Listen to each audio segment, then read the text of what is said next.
was happening in Libya, much more heavily armed, much more violent there.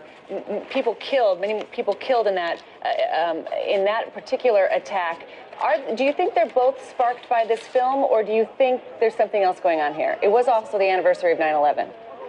Yes, I don't know the specific facts of who would have an RPG and what kind of operation that's involved. Obviously, the protests at the embassy in Cairo and other parts of the world were not with armed military groups conducting those types of protests. They were mobs who got out of control at the U.S. Embassy. But I think the larger lesson here is that the darker side of the Arab Spring is that some of the extremist Islamic movements that were kept in check by the dictators like Gaddafi, by the dictators in that part of the world, including President Mubarak in Egypt, are now free in an environment where democratic change has come to express themselves. And one of the ways that they do that in Cairo is for these mobs to develop an anti-American theme, contributed to by these crazy Americans who are sparking this, and I think they deserve a lot of condemnation for inciting this kind of, civilizational hatred between the Islamic world and the Western world.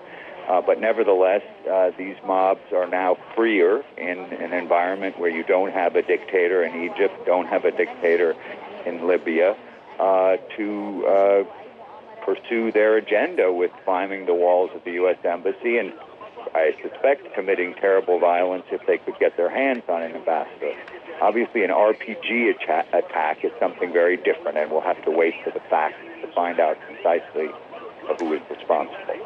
We were talking earlier to Peter Brooks, who is a former Deputy Assistant Secretary of Defense, a former CIA officer, and he made this connection with September 11th. What do you think about that? Well, it was September 11th, I guess, not precisely when this happened, but close to it. Every September 11th, people look to see whether there are attacks taking place.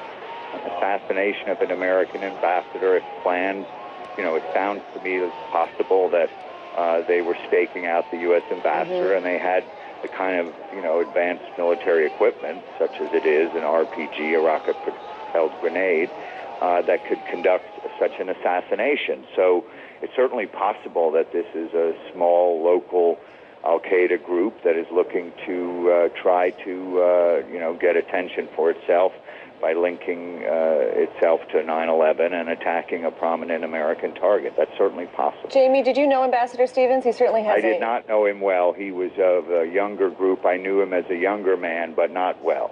All right. Jamie Rubin, thanks for checking with us. I know that you've been watching.